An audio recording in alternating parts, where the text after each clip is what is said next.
Nikakor, zelo težko, oziroma tisti, ki to zmore, bi moral dobiti Nobelovo nagrado za ekonomijo. Ja, to je vprašanje za spraviti za zadrego. Zelo težko. Tisti, ki, bom rekel, s tem nismo soočeni, prave predstave nimamo in bi vsako pametovanje pravzaprav cinično na nek način.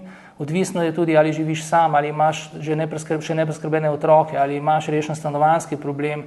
Skratka, ideja je ne kako odgovoriti na vprašanje, na katerega je nemogoče odgovoriti, ampak kako zagotoviti ljudem pogoje, ko ne bodo odvisni ne od pomoči drugih, ne od, bom rekel, humanitarnih organizacij, ne od državnih subvencij in socialnih pomoči, ampak da bodo lahko dostojno živeli in ohranili svoje dostojanstvo brez vsega tega. Nekoliko več, odkar je naša vlada povišala minimalno plačo v letu 2010, to je bilo na 562 evrov, če govorite o teh z najmanjšimi dohodki, zelo težko. Zelo težko.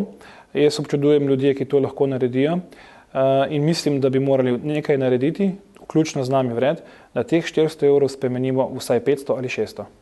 Mislim, da je to izjemno težko in da je potrebno predvsem zagotoviti, da se bodo lahko ljudje s svojim delom spodobno preživljali in da se nikomu ne sme zgoditi, da bi moral živeti skozi mesec 400 evri. Težko.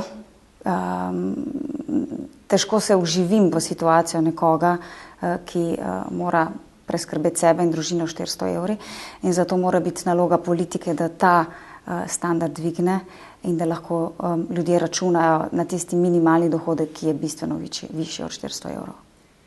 Tako, da kupimo tisto, skrbno premislimo, kar je potrebno, pomembno, seveda pa bi si želela, da bi čim več državljanov razpolagalo z več evri kot 400 na mesec. Izjemno težko in te najnižje dohodke je treba povišati.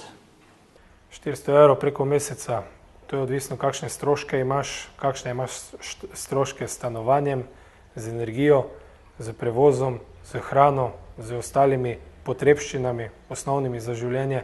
Je pa 400 evrov premalo za preživetje, sploh če imaš družino in jaz mislim, da je potem na teh stvareh potrebno delati več, da bodo ljudje, ki delajo cel dan, zaslužili toliko, da lahko normalno živijo, ne pa da so v kategoriji revežev. Težko.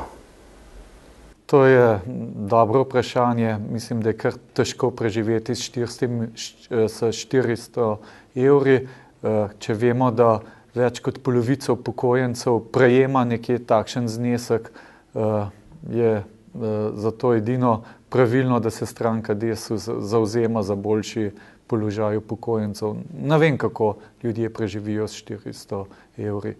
Zelo, zelo težko. Razumem te probleme in storil bom vse, da bo v prihodnje tudi takšnim posameznikom, ki zaslužijo tako malo in imajo tako majhne prihodke v tej državi, bolje in lažje živeti.